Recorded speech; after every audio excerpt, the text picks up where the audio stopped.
Xanım, biz heç yol getmirik. İş o həddə gəlib ki, boşanaq. Amma 2 övladlarıma görə dözürəm. Bunların səbəbkarısa qaynənəmdir. Sizi yaxşı psixoloq bilib müraciət etdik. Bizə kömək edə bilərsiniz. Qaynananız və qaynatanız sizə pis davranırsa, sizi hər kəsin içində alçaldıb təhqir edirsə, buna səbəb sizin yoldaşınızdır. Çünki onlar o gücü sizin yoldaşınızdan alır. Yoldaşınız atasına və anasına sərhəd qoymadığı müddətcə təsvir edirəm ki, bu belə olacaq. Gəlin xanım, bir bu qalmışdı, hə? Nə sərhəddən danışırsınız mənə? İstədiyimi deyərəm, istədiyim yerə də keçərəm.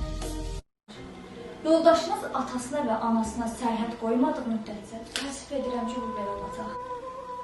Mənə bu evdə heç kim sərhəd qoya bilmir. İstədiyimi deyərəm, istədiyim yerə də keçərəm. Mənə da Güldərya xanım deyərlər.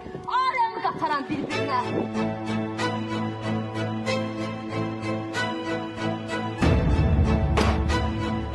Ana! Sizin bu bitmeyen muharebenizden cana yığıldım ben. Bundan belə sərhədi keçəni özüm vuracağım.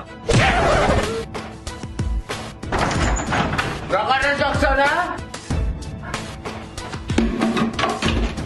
Oğlanı hele ölmüşsen burada teze kayda kanun koyuyorsan. Sərhəd çəkirsən, gömrük satmıyor bir de. Ardan!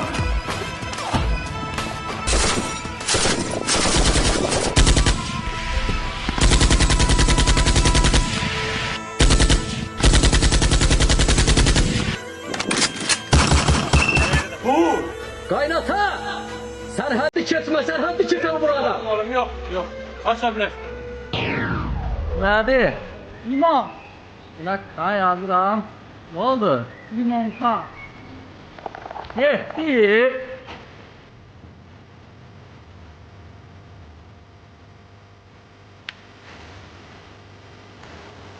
Bakamadı ha.